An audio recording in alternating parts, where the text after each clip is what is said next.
Good morning, Mingming. Nanganak na si Sunday. 3 yung anak niya. Imported na pusa to kasi 3 yung anak niya. 2 ang puti, tapos 1 yung itim. Ayan. Good morning, Sunday. Kaya palang ingay mo kagabi, no? Hindi kita pinapansin.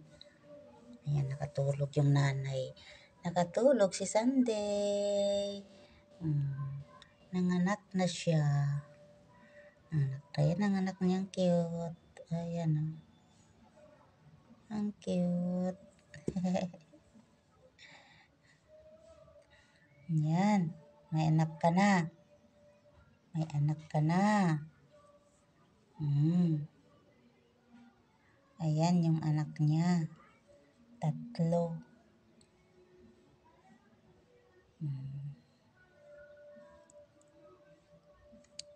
Pamigay ko yung 2, yung 1 iwan ko. Ayan, imported to na pusa. Ayan.